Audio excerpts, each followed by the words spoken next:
Hey guys, it is the week of the 20th, and this Wednesday. Today's Tuesday, the 21st, and tomorrow will be the day that you turn in the last packet that we just did and get your new packet, which is the new packet is all about geometry. And I'm going to work some problems today for the new packet you're going to get tomorrow. This is problem number 3. I'm going to go ahead and pin it over here so you can look and see which one it is. It's dated, this is again on the new packet that you get on Wednesday, dated Thursday, April 23rd, and it's 6 pages back in the packet. And I'll go ahead and read it with you. And this has to do with area. So this whole packet's going to be about area, perimeter, and volume. Number 3 says, Mr. Smith is pouring concrete to make a rectangular driveway. He has already poured the rectangular section as shown below.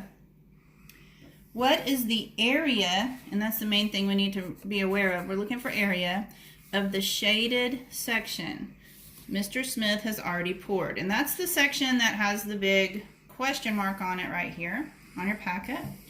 And so when we're looking for area, we have a formula that we use, and that formula is also included in your new packet. It's on your star reference sheet. We're used to using this in class. And when we look for area of a rectangle, it's length times width.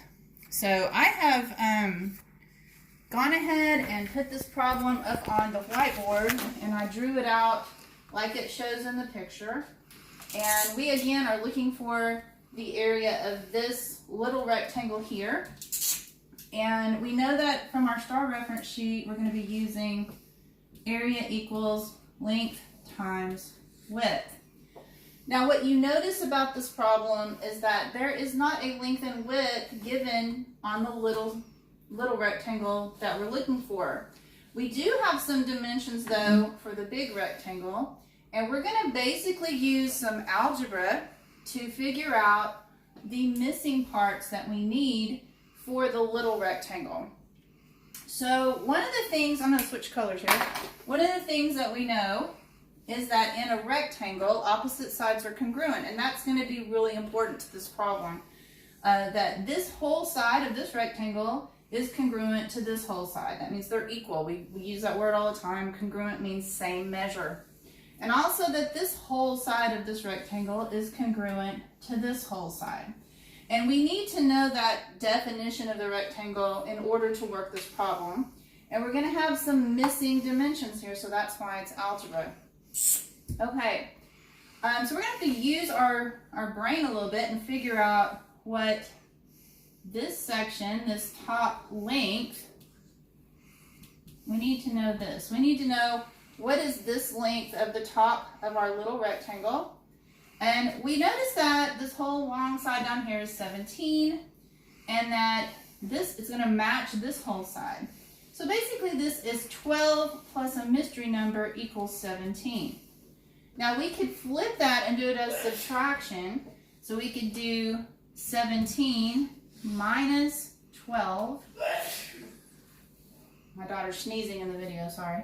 17 minus 12, and when we do that subtraction, we get 5. So that means that this missing piece here has to be 5. We've taken the 17 at the bottom, subtracting the part we know to get the part we don't know.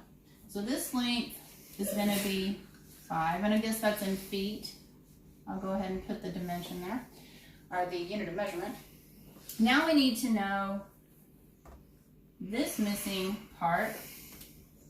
They have these I bars here. It's just showing you that's what we're looking for.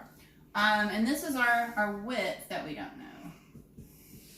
And we're going to use that same technique of opposite congruent sides to figure this out. So we know that this whole side is 10, and that measure is congruent to this whole measure. So logically, if we took 10 minus the 6 we know, it should give us the part we don't know. So 10 minus 6 is 4. So our missing width is 4. Okay? So now we're in a position to figure out the area of just the little rectangle. And so we're going to plug in these values to this formula, with our length being 5 times our width being 4.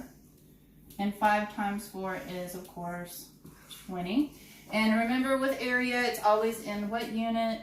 It's in square units, and we are using feet, so that's going to be, whoops, 20 square feet.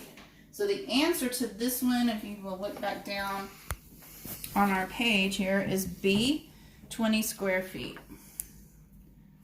Of course, you will need to show the work that I showed on your paper so that you can get credit for that problem. Okay, great. Now the next problem I'm going to do